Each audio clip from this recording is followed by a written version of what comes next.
All right, we got about 35 people waiting on us, so why don't we go ahead and get started? We'll kind of let people trickle in as they can. Brittany, do you want to kick us off? Yeah, definitely. Thanks, Allison. And hello to everyone who's joined in so far. Thanks for attending this session. So this is one of our weekly Wednesday workshops or conversations that we've been hosting in the UX research space. The topic of this discussion is finding likeness and tension in qualitative data. And Allison has done a great job preparing some really good examples and frameworks of how to recognize patterns, and also specifically this pattern of tension and contradiction, which is one of my favorite things to dig into. So yeah, for those of you who are sharing your afternoon or your morning with us, we are really excited to meet you, and we'll be spending most of the time on this topic. So let's go ahead and kick things off. Yeah, and a quick note, if you have any questions along the way, there is a Q&A chat, and I'm going to try my best to kind of keep on top of those as we go. So feel free to just pop questions in whenever. And we'll also leave space to kind of ask questions as well and participate in the conversation, because we don't want this to be just us talking to you the whole time. We definitely want it to be a conversation. So yeah.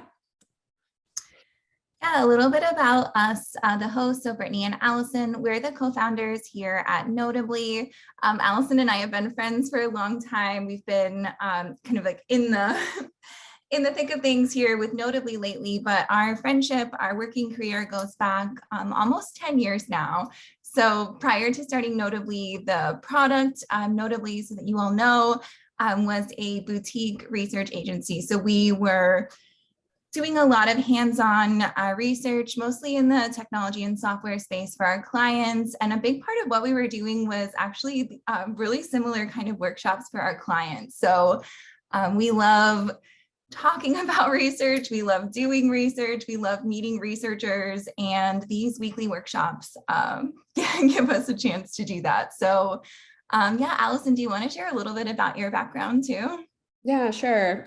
So my background's primarily in design, kind of started off in the marketing and advertising world and transitioned into product about 10 years ago.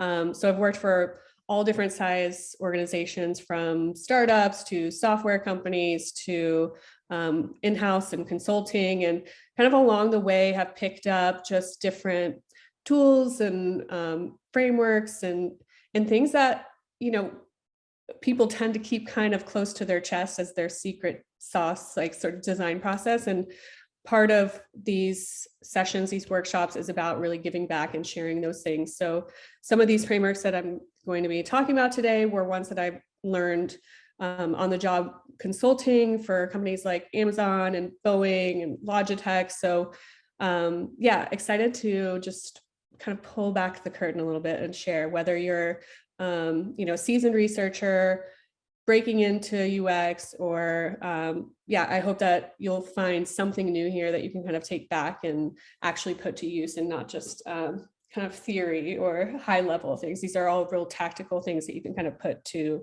use right away.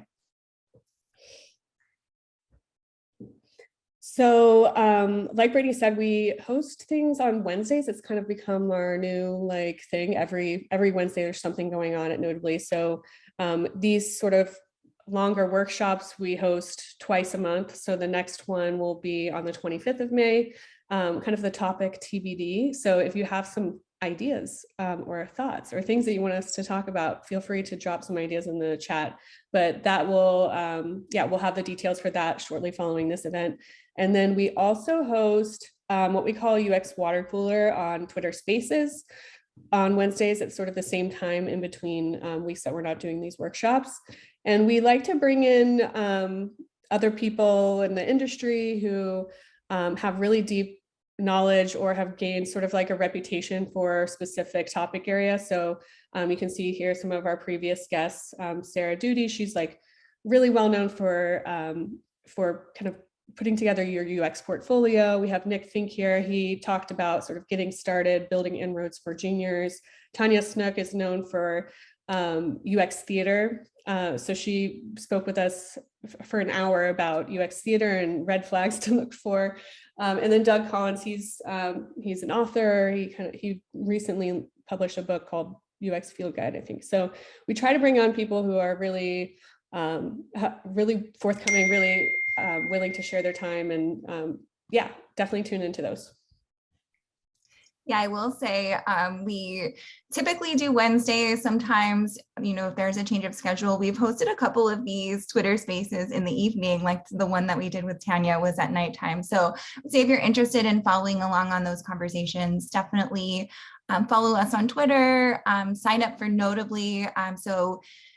If you're joining this session, hopefully you've already signed up for Notably. You can do that for free, and that way you will get updates about all of our events and when they're happening.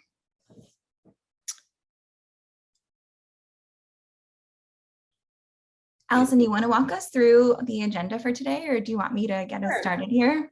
Yeah, so we are going to be kind of kicking off, starting with just covering the basics. Again, not sure the audience here, so we want to make it really accessible for anyone of all experience levels. So we're going to kind of talk a little bit about what is qualitative research, what is synthesis, and then sort of dig into finding patterns in data, what we mean by likeness and tension, and then, like I mentioned, some frameworks for finding tension that you can take with you from the session and start using right away. And then we'll wrap up with a demo and just some space for Q&A.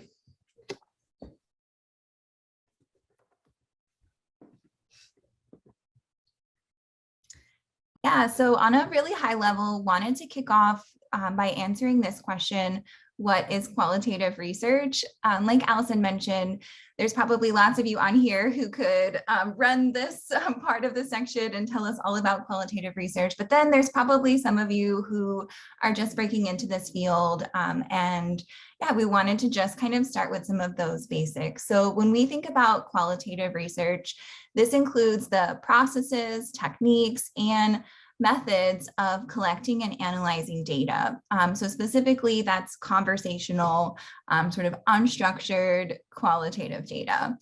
And this type of research is used to understand people's beliefs, experiences, attitudes, behaviors, and interactions. So this is sort of that richness that you get from actually talking with people and actually asking sort of these open-ended questions. So when we think about qualitative research, this framework is something that is so near and dear to our hearts here at Notably, but we like to talk about this framework a lot because not only does it kind of drive how we think about running our own individual research projects and kind of being able to label and recognize where we are in the process and like what the purpose of qualitative research is.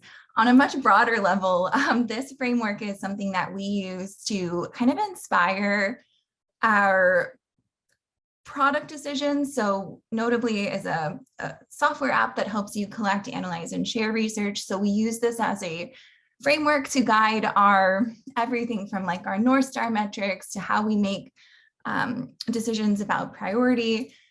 But then on a very kind of micro level, it also helps us to structure our own research projects that we're doing. So when we think about the goal of research, this is a hierarchy or a journey that we're moving data through. So it starts with data, and there, data by itself isn't necessarily enlightening or helpful. So once we are figuring out, sort of what data needs to be collected and collecting that data, the next step is moving that data into the information phase. So that means taking that data, and usually in the context of qualitative research, that could mean going through the process of coding that data, giving another level of meaning so that we can see it in a different way or learn from it in a different way. And then the next step is moving from information into knowledge. So usually what that means is kind of going at the very sort of end of the synthesis phase into creating insights. So answering those questions, what does it mean? Why does it matter? What can we do about it? And then when we think about kind of the holy grail of qualitative research as wisdom, which is taking all of that data, turned information, turned knowledge, and really making it actionable and applicable within your organization. And so for today, what we're talking about is research synthesis, and that's kind of, go back here, this messy middle, which if you have attended our workshops or if you've used Notably before, you might know that this is the part, this information turned knowledge phase that Notably really focuses on, and that Allison and I are particularly passionate about. So when we think of research synthesis, it is that messy middle where we're crossing the chasm from data into information and knowledge.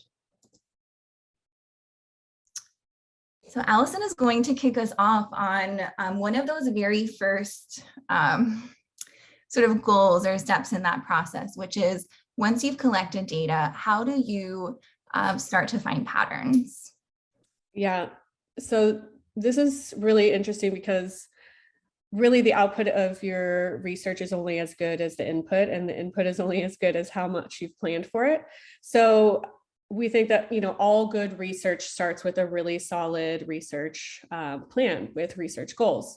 So we like to be, you know, very intentional and consistent and structure our study with specific topics to cover with a target audience, and make a research plan with methods that will uncover patterns. So making sure that you just come up with a really solid research plan, research questions, so that way you can be sure that the output of those questions will help you to find the things that you want to learn more about. So we always work backwards from with our team from goals and our desired outputs. So when you're thinking about questions that you want to ask that you don't know the answers to, how can you frame those questions in a way that will sort of like pull out those answers and help you find those patterns? So kind of moving on to that next slide there. Yeah, I was going to add here, one of the things that I've been thinking about in this phase is, because so much of the research that we do when we're thinking about qualitative research is design research. So I always keep thinking about this as this is where you're designing your design research. And sometimes I think, you know, it's can be misleading almost to try and not be intentional here. Like I think sometimes researchers will try to be more cautious or careful about maybe not being too intentional, not being too structured, so that they can, you know, keep an open mind, sort of like follow the data. But I think that the real challenge there is doing both, so that you can, you know, start with a really good design and intention and structure for how you're collecting your data, but then still be like cognizant of following those emerging patterns as they start to come up. Mm-hmm. Yeah, and that's a good point too, because I think it's good to be structured. It's good to be very like focused, but then also be open to things that kind of pop up along the way, and make sure you don't lose those and kind of track them for either future research or, you know, maybe there is some unexpected learnings or insights. Everyone, that's what we all hope, right? As we go into research and we not only learn the things we set out to learn, but wow, we also learned this like very unexpected thing as well. So yeah, it's definitely about a balance there. Yeah, and so once you have sort of started conducting your research and you're thinking about getting started into analysis, the goal here is to take something, take your conversations and really explode and unravel that data into really small pieces to analyze. So in this example here, there's like a research conversation. This is a transcript. And we go through and kind of like take really these atomic pieces of qualitative data. So the simplest form that's expressing a single thought or idea, and then you can start to code and classify that. And we have like kind of a rule of thumb around like 1-2 sentences max, but it's really that each of these atomic pieces of data should be expressing a single thought. And this is helpful as you start to analyze your data across all of your conversations, so that you can kind of start to find those patterns and reveal those nuggets of insights to inspire and inform your team. So I'm sure most of you might be familiar with the concept of grounded theory, and This is really around the thought that patterns should bubble up and emerge from the data after it's been collected, rather than maybe the inverse, the other way around. So like sorted into predetermined buckets. So you want the data to kind of speak to you rather than you trying to force it into sort of like these predetermined buckets, and that's when you start to creep into potential confirmation bias and stuff. So trying to really be reserved in this phase of analysis, and let the data start to speak to you. So these themes that start to bubble up become the basis of a hypothesis or a new idea, and they're usually crafted in as insights or insight statements. So here's where we're going to kind of start to talk about likeness and intention. Like Brittany said, we're really interested in this sort of idea of tension, because I think, like our brain is conditioned and experts at finding likeness and similarities. And I think that's the first thing we sort of jump to during synthesis is how can we create an affinity map? Like what pieces of data are similar? But really something to look out for are what pieces of data actually conflict, and what feels like they're maybe in contrast or creates tension, because that's where those real opportunities for innovation happen. So that delta between what people say and what people do, or kind of like those unexpected contrasts are where really interesting opportunities start to lie. Yeah, I love this. I think there's so many examples that come to mind. We're pretty privileged to talk with researchers from a lot of different industries. And one thing that, just one silly example that kind of comes to mind recently, that I think we see this happen, like this delta between what people say and what they do in like very innovative categories or sectors. So like when we talk with people that are doing research in the automotive industry, like especially around self-driving cars and even just like self-parking cars, for example. I know we have that example from our research, one of our research projects, where someone was talking about how they really wanted kind of like the latest and greatest in terms of self-driving technology, but then when it came to actually using it themselves in like certain situations, they were pretty scared and like intimidated by it. And one of our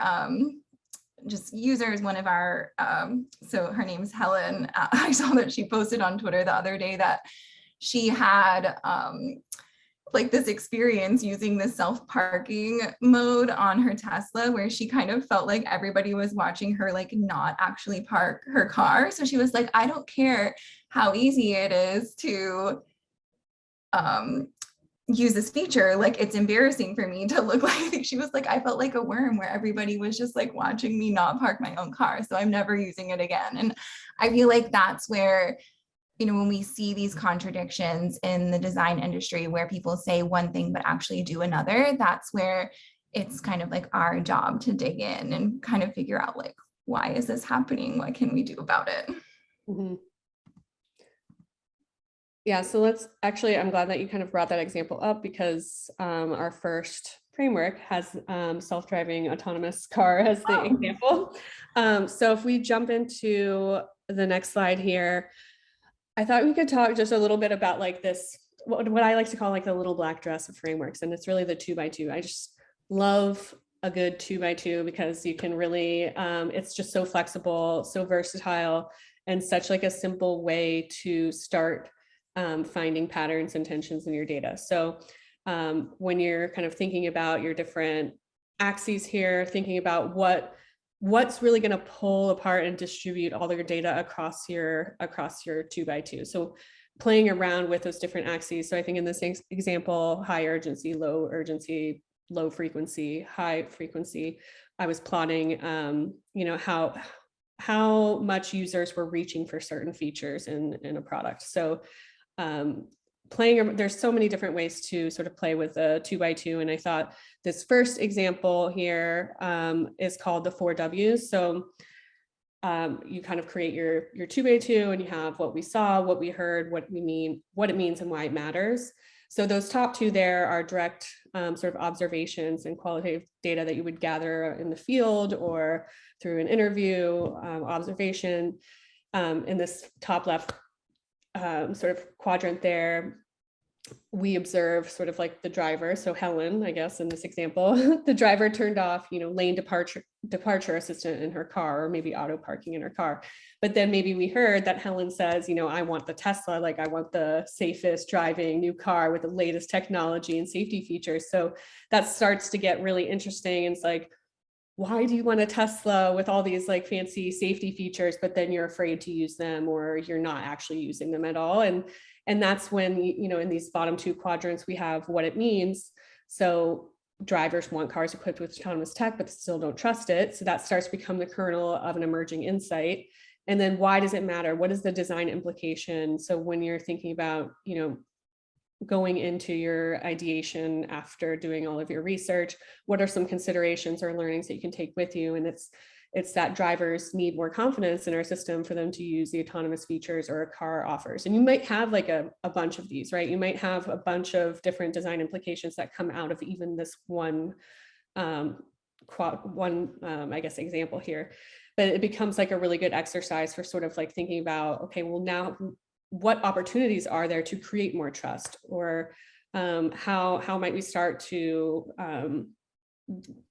get people to trust our autonomous technology more? So this is a super simple example, and ideally you're going to want to have much more data to back this up, right? This is just a 1-to-1 in the quadrant, but hopefully with what you saw and what you heard, there's a lot more evidence here that sort of like signals that this is actually an emerging insight. So, maybe if you have 5 to 8 people in your study, hopefully there's a handful of them, and then that can start to really point towards this as being an actual emerging insight or pattern.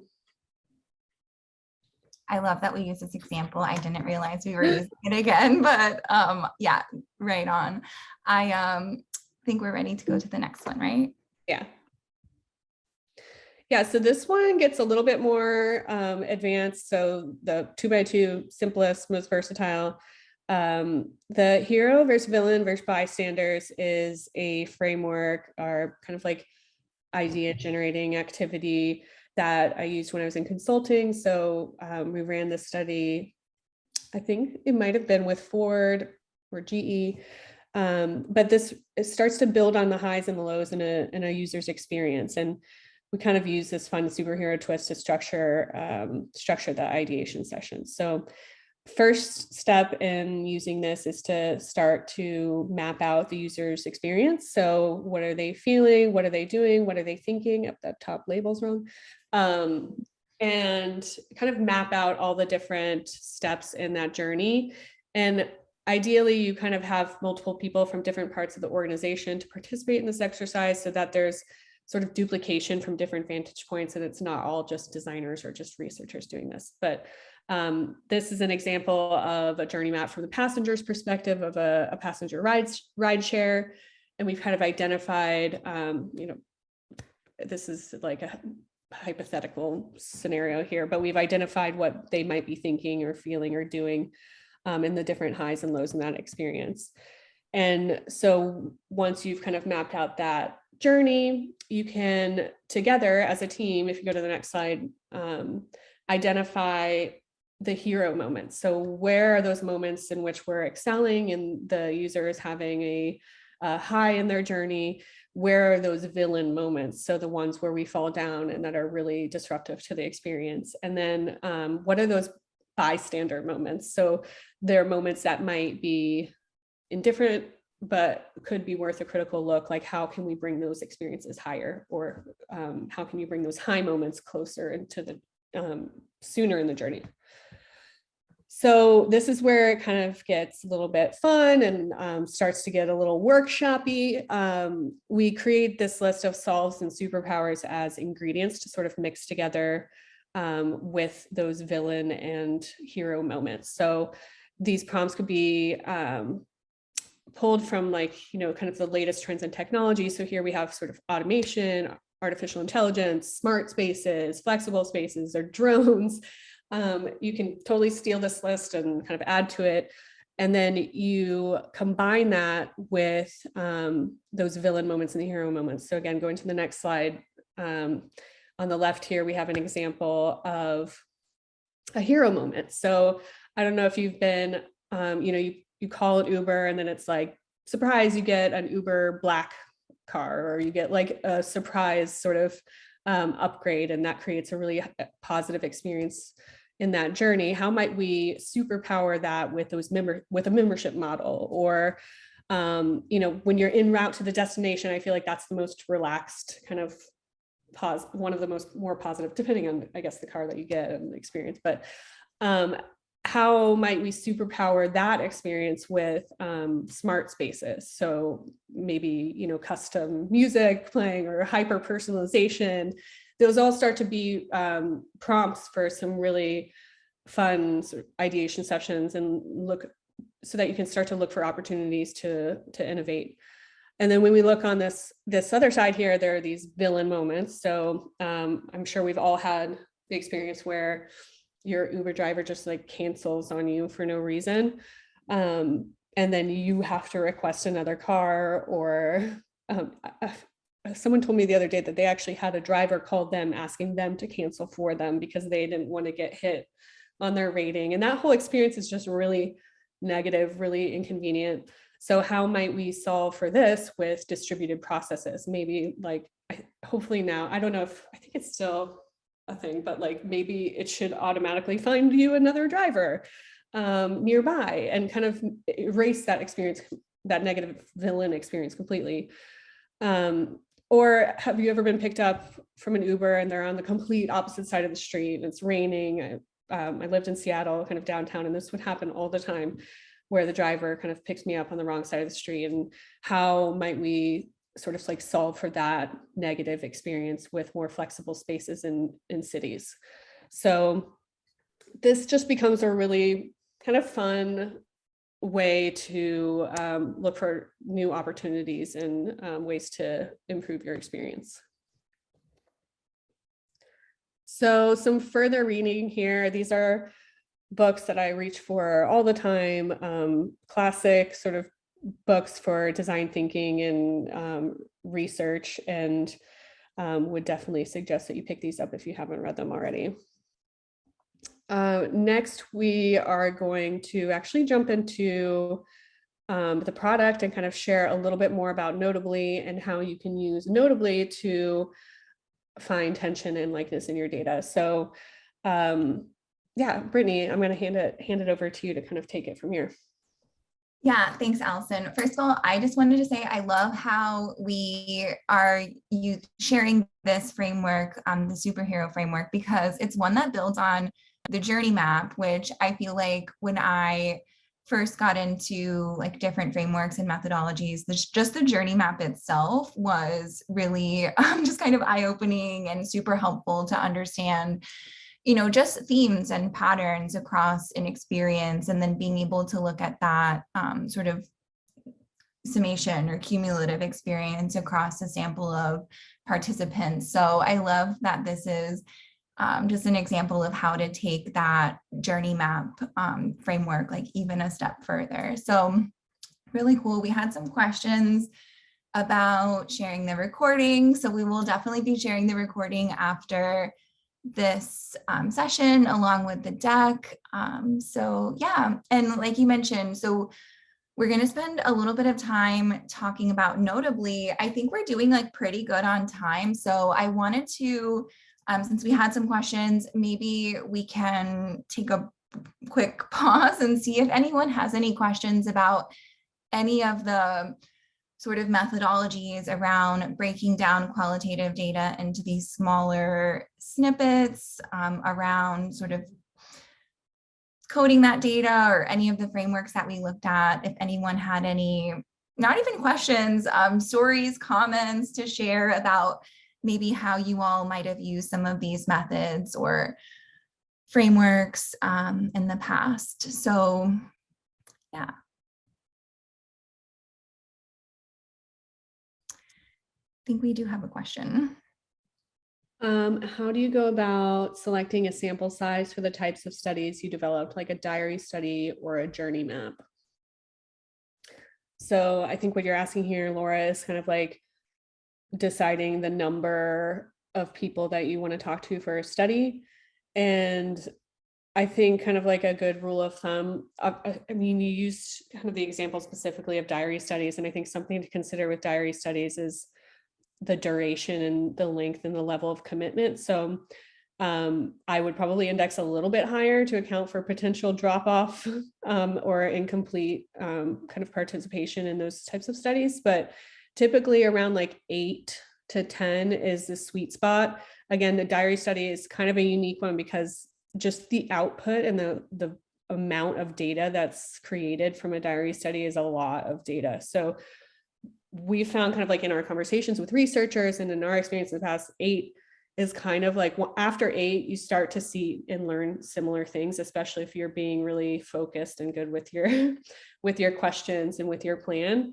So around 8 to 10 is kind of a real safe bet. But again, diary studies, you're going to get a ton of data. So kind of indexing maybe around 8 would be ideal. And then same for user interviews, things like that, 5 to 8 are usually pretty solid.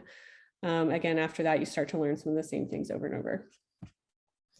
Yeah, one of the ways that I like to think about the formula for deciding how many people to talk to is first starting with that intentional research plan that you mentioned at the beginning, Allison, and using the goals to figure out, like, for example, if we have a question which requires us to talk to like maybe 2 distinct types of people. So we know that we're going to go out and interview, or we have to hear from 2 different personas.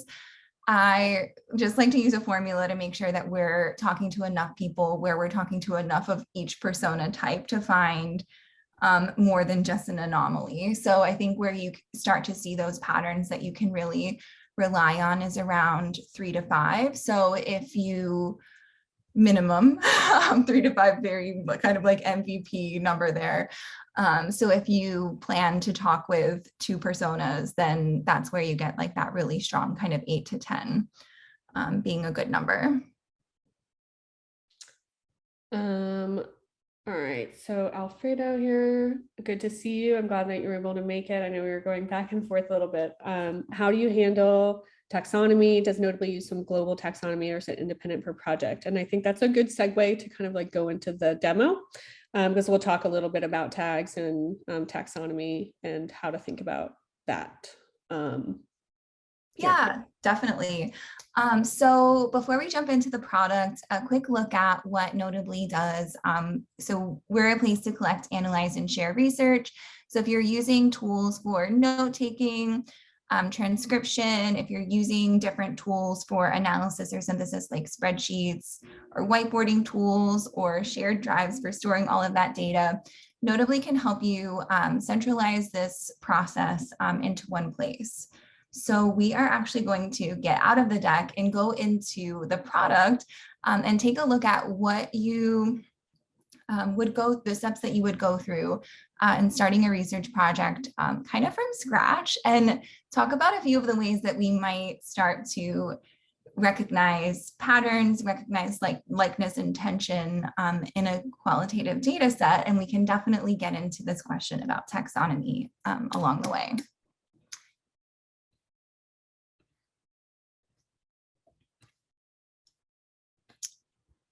So when you first log into Notably, you're landed here on your homepage, and this is where all of your different research projects live.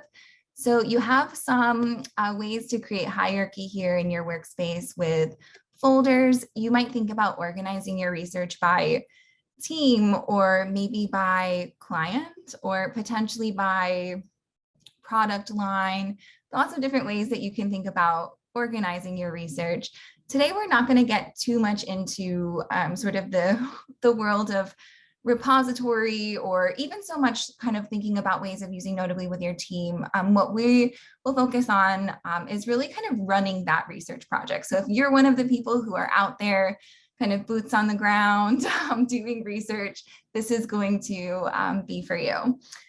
So to get started, I'm actually going to click into this EdTech sample project. So this is some sample research that we're able to share. And a quick note about Notably projects. So you can use Notably to power all different types of research. So all the way from very kind of blue sky, open-ended generative or discovery research, all the way down to like more usability testing. What matters is just how you set up your project and the data that you put into it. So this particular project is very much the former. So this was discovery research around how teachers and parents were adapting to a remote learning environment at the start of the pandemic. So when you open a project, all of your project hierarchy is the same. So you have this menu here on the left, and this kind of represents your order of operations. So in the very beginning, info, this is where you come to document your research plan, like Allison mentioned, kind of being very intentional with how you are kicking research off. We have a bunch of templates. So when you sign up for Notably, we have some templates there that will help you get started. But this is definitely something that you can customize. Allison, are we getting questions or are you starting? I created a poll, Okay. ideas for topics for our next workshop and just kind of answering some questions. Ooh, I like it. Okay, so once you have your research plan here, and this really serves two purposes. One is to help you get aligned on the goals and be intentional. And the other is more of a long-term benefit so that anytime you come back to this project, or if you're sharing this repository with others, everyone always knows where to go to find what this research was all about. The next part is data. So in Notably, this is where you add all of your different qualitative data sources. So when we click import data, you have the option to upload a video, import audio. We support all of the different transcript formats. We also integrate with Zoom, which we're really excited about. Not only do we have a Zoom integration, but we'll be releasing a Zoom app in the very near future. So if that's something that, if you're running remote user interviews using Zoom and that's something that you are interested in, you should definitely sign up, and we're going to be having some early beta testers soon. The most simplest form of data is the document. So that's actually what I'm going to start by showing you first. A document is like it sounds. It's a simple document. It's a place for you to add open-ended content. So all of the data files in Notably are structured the same. So when we start to think about questions of taxonomy, this is where we are doing our best to start making the concept of a taxonomy and some of that coding a little bit more accessible. So for example, every data file can be associated with a participant. Participants are tracked across projects. You can add as little or as much information to this participant record as you'd like. So it doesn't necessarily have to be their first and last name. You can use their first name, you can use their code here. The other way that you can start to code your data is using tags. So the tags that you add here in this top section of data are applied to all of the highlights that you make. So this is really powerful if you're going out and doing, like I mentioned, personas, or so this particular research study interviewed both teachers and parents. So teacher was one of them. And to give you an idea of how this all comes together, so you can highlight individual snippets. And whatever you highlight here, so when we click add highlights as notes, we just moved from the data section into the analysis section of Notably. So now we're in that third section of the project. And this is where researchers, designers typically are spending most of their time. And this is one of the most unique things about Notably. So here you have a split workspace. So you can go into focus mode over here on the left and see all of this different table data. So all of the snippets, the tags have been added, that participant's been coded. One of the things that you can also do, so you can see here some of this has already been analyzed, but we use AI to automatically analyze the sentiment. So you can see a really powerful way of seeing like where your positive or negative sentiment is being identified. So Usually this is about 80% accurate, which is pretty helpful, but you can definitely override any of these automatic classifiers as well. So yeah, that just takes a second. And then one of the things that you can do as well is click out of here. And as you zoom out, you can see that all of this data, so this is actually a look into a very much work in progress part of synthesis. So all of this data has been added here. And one of the things that people really love is being able to work with the same data set in an open canvas. So all of these sticky notes are automatically generated. You can come in and drag and drop these stickies to create themes. You can also do some interesting things. So for example, you can recolor by participant. And also one thing to note is that if these snippets of data have come from a transcript that has a video, you can click into it and actually see the snippet of video as well. So we're really excited about the ability of pulling in that human element and that full kind of like rich data perspective into the open canvas. So you can color by participant. You can also color by sentiment.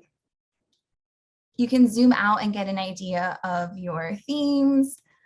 There's lots of different ways that you can filter. So if you just wanted to say like, maybe I just want to view my board for my teachers, I could filter down that way as well. So you have lots of different ways at this point of pulling apart your data, recoloring it, and trying to get a different perspective so that you can not only find those patterns, but find where there might be, for example, using this negative sentiment, an opportunity for introducing some type of design solution. I think we have some questions. Yeah, I'm trying to do my best to answer them kind of async under here. Someone asked about language support, which I mentioned. Multi-language support is on our roadmap, and I was curious what languages you were looking for. And then someone asked, haven't tried using Notably for our team yet, but I was wondering if I can include a video highlight, not just text, into insights. Yes. So that leads us to our next topic.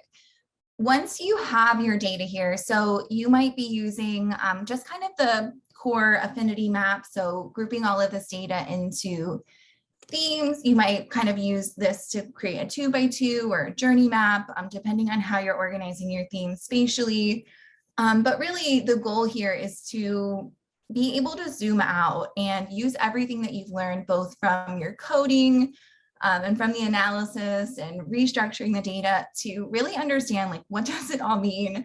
Why does it matter? You know, what are those 3 to 5 really core takeaways that we can stand behind as researchers and as designers that we want to share with our team? So, and notably where you do that is in insights. So insights, one of the things that you can do actually is access them from here. So a lot of times when we're working, let's say spatially over here in the canvas, I might have a theme zoomed in here where I'm like, okay, this theme is a pattern that is notable enough. We should use notably puns more often, is notably enough to become an insight. So you can access them here. And this is just a simple place for you to kind of document your observations or start to create a narrative or story around what you've learned. And to answer your question, you can also go into a focus mode here on insights. And one of the things that is relatively new at Notably is the ability to pull in these quotes. So you can click this whenever you're creating your insights. You can come in and actually use evidence from your research project to substantiate these insights. So for example, if you hover, you'll see that plus icon and you have the chance to basically find anything here that substantiates this claim and pull it in as evidence so that people can actually experience that for themselves. I think that answers your question.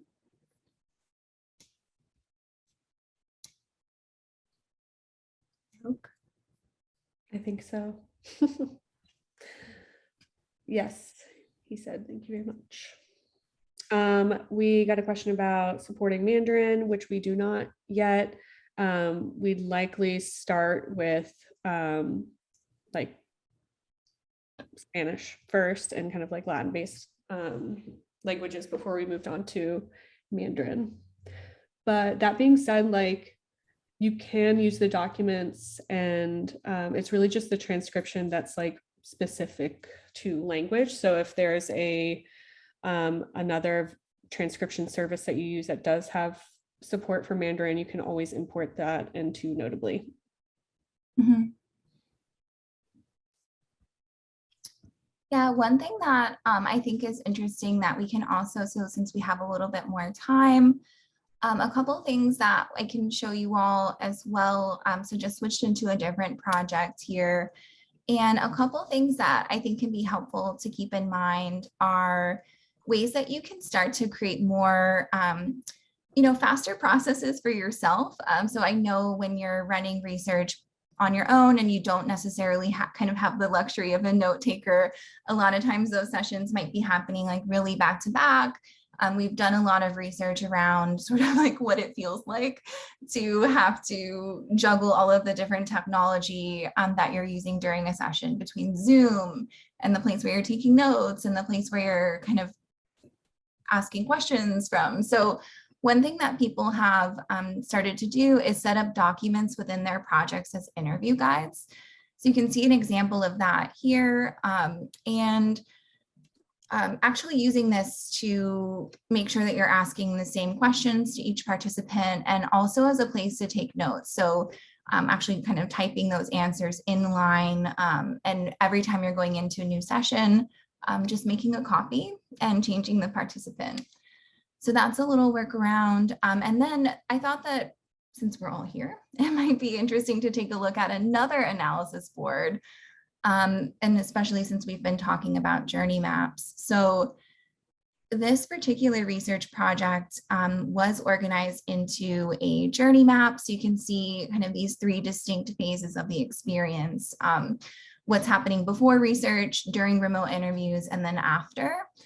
So one thing that you can see by, for example, taxonomy. So when we designed this research, we knew that we were going to be talking with people about the tools that they were using. And so one of the tags that we used was about tools. And you can see as you are recoloring by your tag, it's just an interesting observation that there's a lot of tools being mentioned kind of like during the middle of this process or after, but then really not at all right before when it comes to sort of aligning on research or figuring out what to research. You can also do some interesting things, for example, like with sentiment, when you do have this data organized into a journey map, you can see like where are there concentrations in this experience of negative sentiment.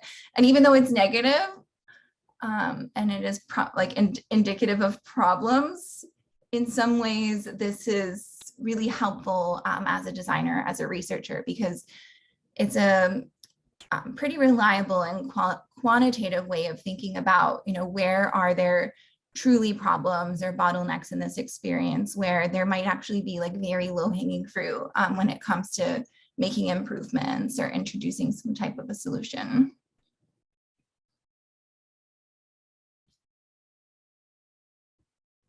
We got a question from Alfredo. Can you quantify that data, for example, 90? So is the question, can we see sort of like what percentage overall is negative versus positive? Yeah. So he said, for example, 90% of participants have negative sentiment. Yeah, not yet. We are very interested in creating some more, like introducing more quantitative lenses to this data. So for example, we have lots of data here that we can certainly start to put some numbers on. I think one of the things that we've been careful about with that is like, there's certainly like a role for quantitative, and people love numbers, like especially people who are maybe like not doing the research themselves. But I think like one thing that we are talking about and kind of thinking of is like, how can we give more quantitative data without kind of severing the tie between like what it means as much. So yeah, I think that we'll definitely experiment with that in the future. We have a comment here from Stephen, but isn't negative and positive subjective? We're talking about qualitative here, right? Yeah, so the way that our AI classifies data on negative versus, so one of the things that's unique actually is this idea of neutral, I think is what it's called. So, really what that's doing is it's looking for specific kind of language identifiers. So things like hate, annoying, dislike, pain, all of these things are going to definitely trigger a negative sentiment, versus positive would be things like love, like, enjoy, easy. So it's really just looking for language. And so it's a scale of 1 to 10. One of the things that's unique is that we try to default to neutral if it's not very like clearly one direction or the other. But that's where you can definitely find some inaccuracies, is where people say like, I love to hate this thing, when then it's kind of like, oh, then it's very confusing for the algorithm, but it's also, I think, sort of like you're saying, like a lot more subjective to the content or the context that might be missing. So you can definitely come in here and override any of those things manually. And I think that's kind of like key to bring up here too, is like, we recognize that research is pretty nuanced, and especially with qualitative data, you really do have to be looking at, each piece of data as a human and kind of like looking at it. And our goal is to sort of find that balance between how can we speed up synthesis and sort of, speed up those tedious parts that researchers don't enjoy, but still give researchers sort of control and the power over deciding what that data means. So always kind of trying to find that balance. And it's definitely a fun one to kind of think about as we're automating and kind of using AI for some of these features.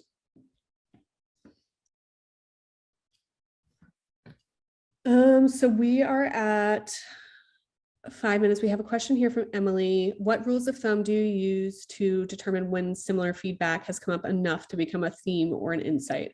Does strongly worded feedback from a single person merit its own insight? Is it only an insight if similar feedback comes up more than once? The subjectivity of this is always a challenge for me. Yeah, I love that question. Yeah, I know. I will feel free to take that one. I could talk about that one. We could have a whole session, I think, about that. And yeah, I'll let you kind of respond to that first. Yeah, so this question of bias is something that, like, as someone who usually, like, when we do research, it's like I'm definitely involved. I'm either running the session or I'm listening in, shadowing them. So I always feel like there is someone in the group who is just really impressionable, really forthcoming, really kind of, I don't know if they're trying to make our lives easier, if they're just people pleasers, but there's always like 1 or 2 people who stand out in a participant group as being like memorable. Like, I think of them when I think of the study. I think of the things that they say when I think about the things that we've learned. And one of the ways that we have helped in notably to at least be able to realize where there might be that type of bias or influence happening is in being able to recolor by participant. So here you can see on this journey map, like, where does one person's experience or input kind of contribute to the overall experience. And this can be really helpful, if you, let's say, for example, like one of the things that we used to do was a lot of sort of like internal research. So if we're interviewing a lot of people and one of those people happens to be the CEO, it might be worthwhile to take a more critical look at like what she is saying as the CEO, and being able to do that. So being able to recolor and see like, well, Hannah here is actually driving kind of this whole theme here. And I would say that we don't necessarily,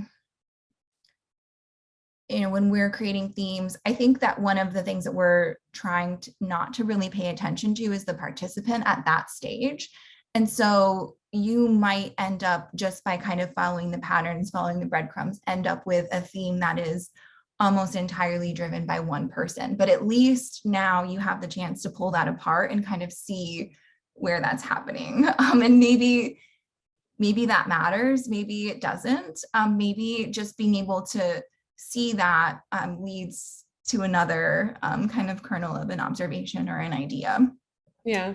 But yeah, it's a good question. Good question. And I think I would still, like here with the ongoing remote, like I would leave the theme, it's there, but and it's interesting. But yeah, I probably wouldn't create an emerging insight and claim that it's like sort of like universal learning from the entire study, or try to like, because Hannah was like particularly interesting and like had a ton to say and was super forthcoming. But I think this just helps to sort of like gut check and like check yourself as you're starting to write, because you really do want more distribution across all of your participants for it to truly be like an insight and a learning from the study. We are right at time, and I could sit here and talk with you all day. This has been really fun. Thank you for your voting on the poll. It looks like, hold on, let me see which one sort of won out. It looks like writing effective insights was one that you all were interested in. So we'll definitely think about that and see what we can put together. And we have all of your emails, so we will reach out to when we have a little bit more details about this. But thank you all for coming today. Appreciate sort of still coming, even with the delay of kind of having to push it an extra week because I was sick. So thank you for coming today. Brittany, did you have any closing remarks? Yeah, no, it was really good. Thanks for all of the great questions from everyone. And look forward to having you all join us again next week for a more casual conversation, and then again on the 25th for another workshop. So if you haven't already, please sign up for Notably. You can sign up for free. That's the best way to get information about all of our upcoming events and the things that we're working on, as well as content. So we're publishing content all the time about research, methods, frameworks. That's the best way to keep in touch with us. And if you have any questions after, you can message us on our website, or you can message us on Twitter. We're like always hanging out and love when people have questions. So that's that. All right, everyone. Thank you. Have a great day. Bye. Bye.